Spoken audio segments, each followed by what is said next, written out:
here, Vanderbilt women's basketball head coach Shay Ralph. We'll take an opening statement after today's victory here, and then we'll open up the floor for questions. So, Coach, just want to get your thoughts after today's victory. I love my team. I'm having such a fun time this year. I don't remember the last time I had this much fun coaching. They are great young ladies. We're a really good basketball team, obviously. They're coachable, but I feel like every time we come play a game, whether we're home or away, the circumstances, we learn something and we grow. And we figure out a way to win. And the times that we haven't, we've grown from those as well. They're a resilient bunch.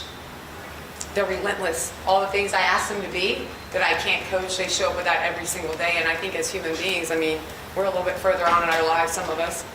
It can be hard to do that. It can be hard to do that every single day, especially when you're young and you've got lots of distractions. But this season has been really special to be able to end it here at Tennessee with a win and secure, I think, the number 2 seed, is that right, in the SEC tournament with a double bye. It feels really cool. I'm happy for the team, but we are literally just getting started. March just began. I can't wait to see what's next. We'll open up questions. We'll start with Lena Morris, Fanny 24/7, right here in the front. Shay, just this story program, what does it mean for you personally to get a win in this building, your first one? Yeah, I was thinking about that on the bus ride up here. So I came here, I was like, my mom could tell you she's here. I think I was like 9 or 10 years old when I started coming to basketball camp here. And Pat would pull up a chair and sit next to the court, you know, and watch me. And I watched her do some things with her players, and like, she terrified me. Like most people, she was so intense and so passionate. It was the first time I'd ever seen a woman leader be like that. You know what I mean? And I had a lot of respect for their program. And ended up not coming to play here, but my mom also played basketball with Pat. So like, the last time we were in this building, we lost. And on the way home, Michaela Blake's committed. That was a really cool moment. And now, fast forward, you know, a couple years, and we're back in this building with her on our team, and we get a win. It just feels like these things are, you know, fate.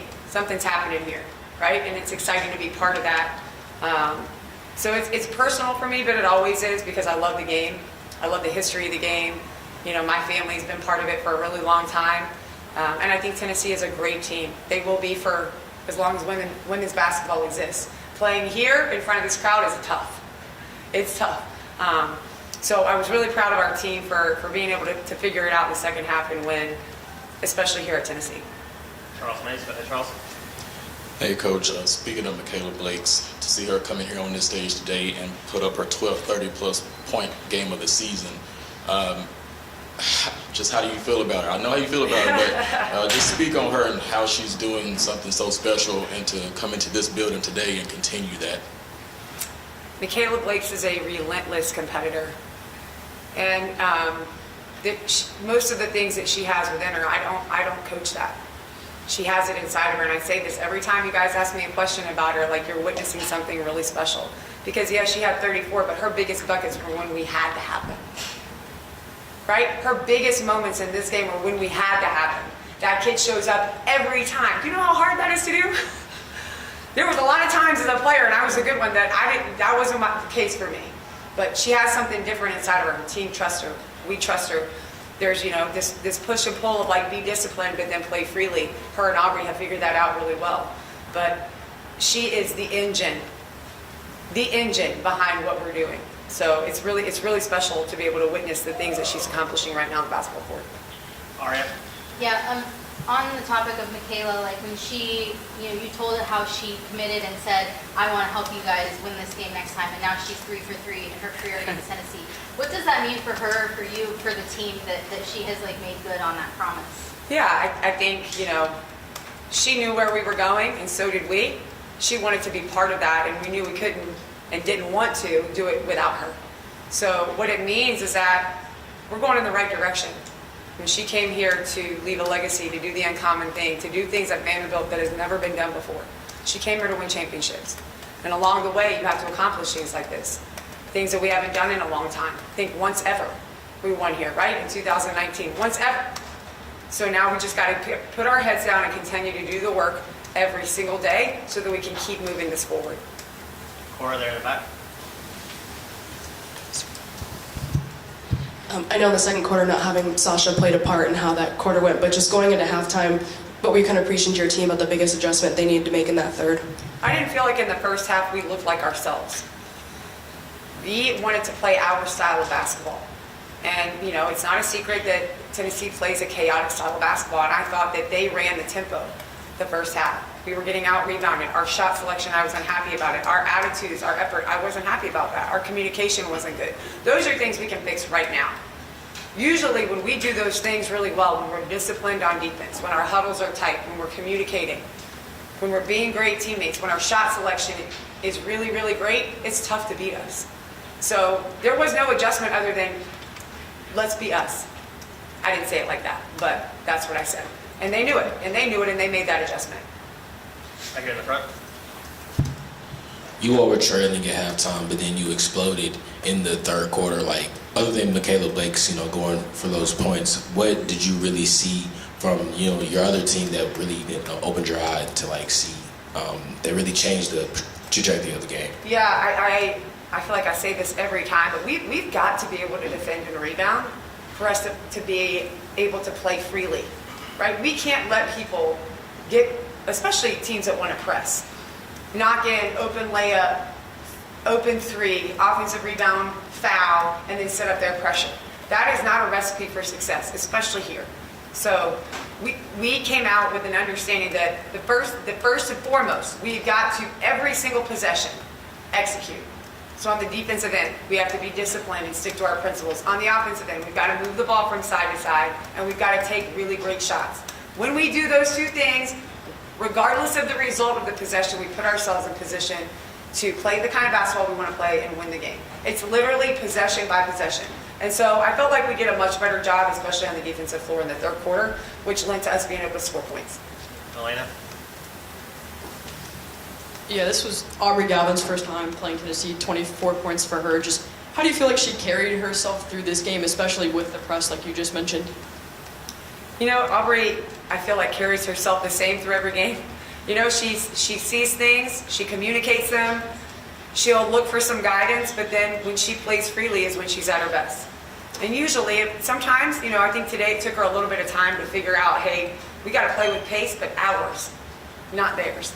And then she figured that out. If she gets loose off ball screens, we move the ball and she gets open threes with her feet set. She starts to make a couple of those little floaters in the lane. You know, she's feeling really good about where she's at. I don't worry too much about her because she's unbothered.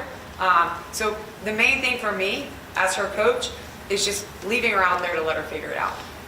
Just leaving her out there, let her play freely, give her some guidance, and she'll always figure it out like she's done all year. Aria.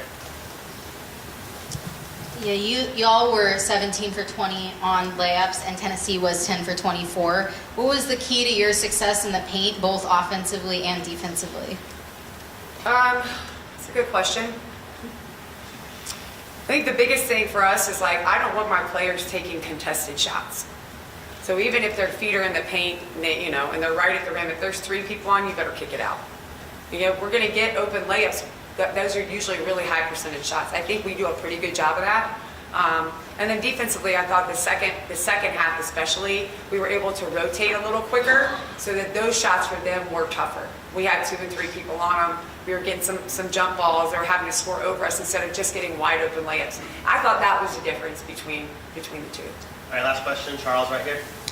Coach, I know we've talked about second half adjustments a lot. You just spoke about this question, but great team seems to have a switch or something that they can turn on and just totally take the game over. Do you feel like your team has that to just do what they do, especially as the second half, and just make the game look like it was never in question?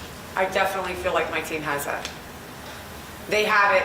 They know they have it. Even coming out of the locker room at halftime, I saw them huddled up talking. They're different. They're a special team. Now, what I have to figure out is how we turn that switch on at the beginning of the game, and we leave it on the whole game. So I would love to see that, and we've had a couple of games like that. But this team, I'm telling you, this team is special, and at every single opportunity I get to coach them, they remind me of that. All right, Coach, congratulations on the victory and safe travel back to Nashville. Thank you, guys. Appreciate you all. Thank you. Thank you.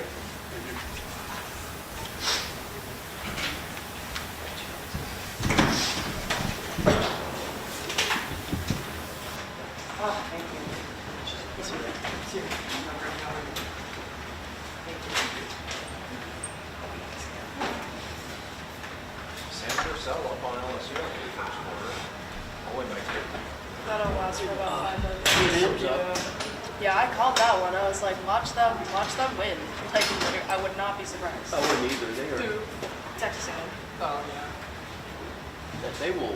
I mean, that should lock it. If they win, that should lock up against the Big Ten. You know. I think they probably need to win at least one in the SEC tournament, just because they were so bad for half. It doesn't help with them. They only played like But 9 recency will non-conference definitely help them too. Yeah. games. It doesn't help that they only played 9 non-conference games. Yeah, that was wild. Like, I guess some teams like backed out on them and stuff, but it's just like, that's unfortunate. surely the Big Ten teams. That's what I'm saying. What is no What's one the last playing? like SEC That's- game? that's a- Or I guess, AD decision. is there another one after? You know, that's Or not is a it kinda coach's set, do you decision know? today. Or if they said we're not going to pay anybody. I have no idea. They're only 63rd in the net, though, so I feel like they need to be a little higher. Yeah, the 63rd I feel like is not bad for them. Like, that's definitely in the realm. It's like, I know Yandy made it 2 years ago when they were in the. I mean, there's a bunch of games going right now, But- Oh, okay. but there's no more. They've all started for today. Okay, okay.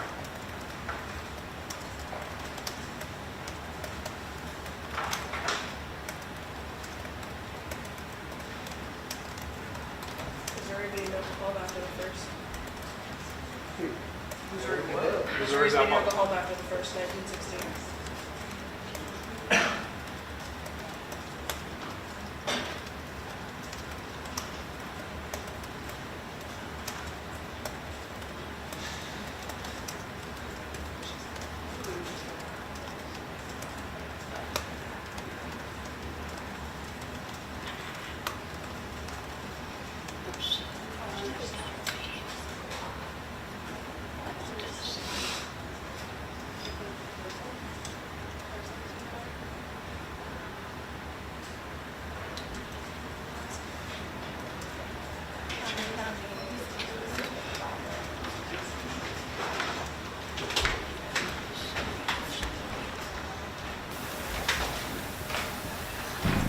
Well, that's been something that Tim Caldwell, the senior, Nia Roberts, coach for giving the opening statement. Let's take questions for Nia first.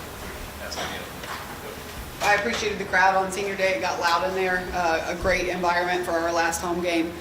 That's a phenomenal team, definitely deserving of their ranking in the country. Can't have that many lapses against them and come away with victory, especially in the third quarter. Start.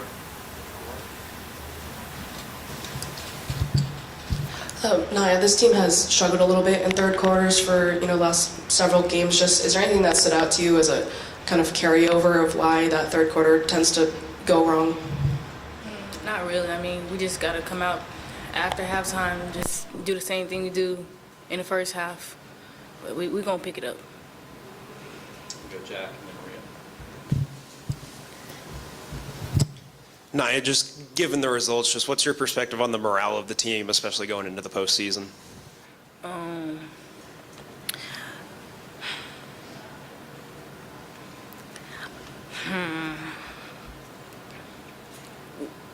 We know what we can do, and we just have to do it. I mean, it starts with one, and then the next person. We all got to feed on into each other. But we promise y'all, we're gonna be good.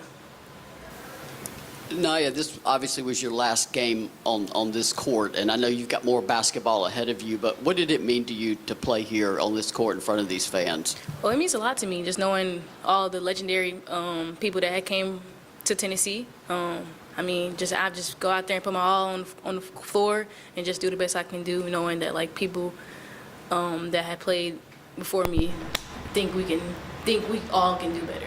We know we can.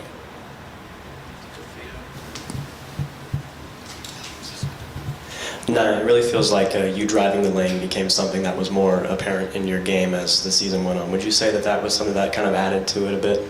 Yeah, just knowing like if my threes aren't falling, I can get to the rim. I feel like I can add that more to my bag also. Nia, you all in the first half did pretty well, like on the glass, finishing at the rim. What do you really feel like wasn't there in the second half that really caused like the score to really, fluctuate like it did? Just feel like the ball gets stuck. We don't move the ball around. So then when that happens, it goes the way it did. All right, thank you, Nia. Thank y'all. Questions for Coach, please? Start with Maria. Coach, I know you've talked about it, but the third quarters, it's like you're trapped in some kind of cycle. I mean, postseason is ahead. I mean, change of scenery. How do you address that with the team at this point? Yeah, it's something we've been addressing. We've been addressing it. We've tried to change up who goes back out on the floor to start the third quarter. We've addressed it, I don't know, for a couple games now, maybe longer. And so just have to maybe trick them into think that we're doing something different other than we go in and we talk about a game plan. They talk about it first, they'll write it on the board. We'll talk about what we have to add as coaches, we'll repeat it as a team, and then we come back out and it always looks a little different than we want it to. Go next to Casey. Jack. Tennessee was able to limit Michaela Blake to 11 points in the first half, but she really exploded in the second. Do you feel like it was more of you guys not adjusting to her, or she was able to just adjust and kind of run away with going whatever she wanted to the basket? Yeah, she gets loose from you. I think that's why she's one of the best players in the country, is she never stops moving. She cuts incredibly hard. The second you take a break, she capitalizes on it, and you go back and look at her film. There's been a lot of teams that have maybe been able to do it for a quarter or a half. It's hard for anyone to do it all game long. I thought we did a decent job in the first half, and then she got going. And we talked about it as our game plan. Once she's going, they're all going. Next to Jack, and then Paige and Ryan. Jade has been playing more and more all season. You gave her 29 minutes today. What do you need from her going into the postseason? Yeah, I just need her to continue to play hard consistently, get to the rim. She's getting to the rim pretty well. Needs to be a little bit more consistent around the rim, but she'll get that. She rebounds really well on the defensive end for us. She'll just go up and get it. She pushes pace. She plays at the speed I want us to play. It seemed early on, and maybe even throughout the game, that you guys got the looks you wanted on the inside when it came to the layups, but oftentimes it didn't seem you guys were able to make those point-blank layups. How frustrating was that early on, not able to get those looks? Yeah, it was frustrating. I think in the first quarter, I remember a lot of them that were pretty clean looks, and then third quarter again kind of had the same problem. Go Ryan, Court, and then Michaela. Just with the SEC tournament coming up, what does the balance this week in preparation look like between kind of turning the page, starting a new slate, while also learning from this losing streak? Yeah, I think for us, I think we'll watch the third quarter live. We normally clip it and edit it and break it down a variety of ways, and maybe they just need to see it in real time. That solution will help. You just got to continue to try. And then it's pretty quick turnaround. We have to be off tomorrow and then have a day of prep, and we'll see how things shake out with the rest of the games today about times and shoot around times and practice times in Greenville.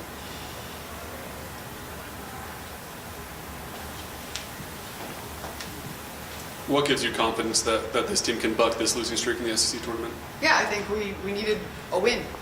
You need a win. You need to win in the SEC tournament, get some momentum, and take it game by game there. You mentioned some adjustments in the third quarter, then watching it live after this one. Why do you feel like some of those haven't taken in the third quarter and it's become such an issue? If I had that answer, we wouldn't be having this problem. But we clearly don't have it. Next to Cora, and then Maria, and then Paige. When you're watching these third quarters, does it sometimes seem like maybe the team is struggling to like handle maybe the halftime adjustments from the other team, or just the other team coming out with more energy? Like, does it feel like maybe they're struggling to counter that? Maybe to an extent, but a lot of it is our ball flows in the first half. We're moving the ball. I think the majority of our offense was in the first 5 seconds of the shot clock, and then it was late in shot clock, and then we try to score without sharing the ball very much. And that's what it feels like to me, is we're doing it. We're kind of going back to what we were doing at the beginning of the year of scoring off of no passes, and we wanted 18 assists. We had 9, so just sharing the ball for being a little more patient, I think, is a better word on the offensive end. Maria, Paige, and then Al. Coach, it's a habit and hobby of mine to track standings all season. You have tied Kentucky at 8-8. You have the tiebreaker that puts you at the 7 seed with a 6 o'clock start. You probably play Georgia or Alabama if I'm reading the thing right. I'm not certain about who you play. But you started last season on a Wednesday. I mean, now you're starting on a Thursday. That's a much better position. your second time through the SEC, what are your impressions of this league? I mean, I'm watching the scores today, and it's just insanity in this league. And it's harder this year than it was last year. And I think that is something that we need to do a better job of explaining, that you have to show up every single night, because even if you don't perform well against the ranked opponents, and we had 2 that we should have got, then you're significantly better going into the SEC tournament, right? And so we let 2 that on paper shouldn't get away from us, that got away from us. And it's a league where it's the best players in the country, the best league in the country. I think it's stronger than it's ever been. And you have chunks in your schedule where it's okay, and you have chunks in your schedule where it's absolutely brutal, and everyone has to go through that.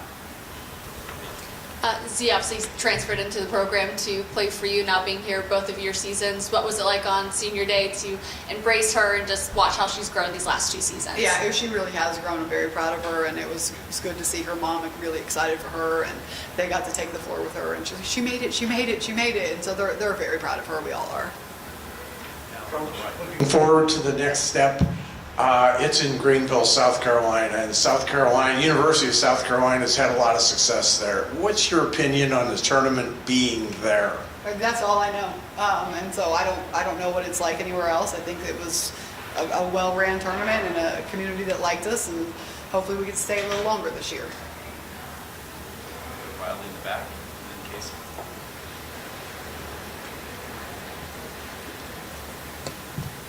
Coach, I know Nia was kind of asked about this too, but what is just your message kind of with the morale of the team now? I know kind of going in on a 6-game losing streak to the SEC tournament. What is your message to this team to get them ready for the postseason? Yeah, I think, again, you focus on your next game, it's go time. March is when you want to be playing your best basketball.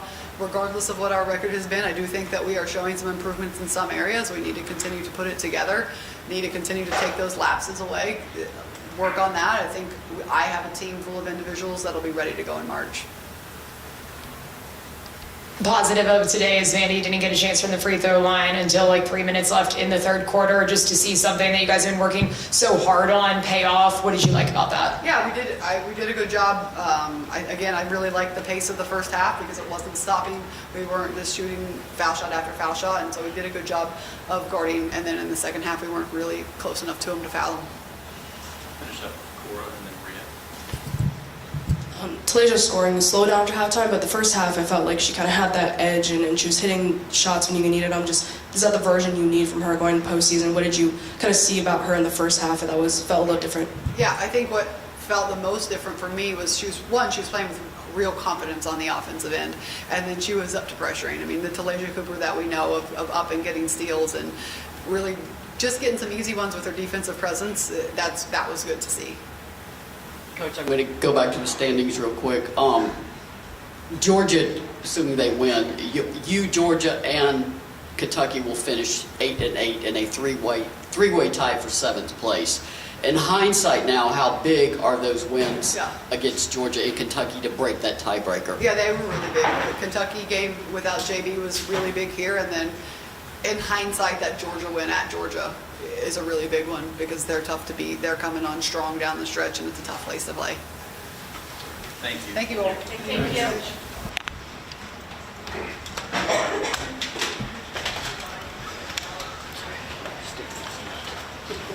That's correct.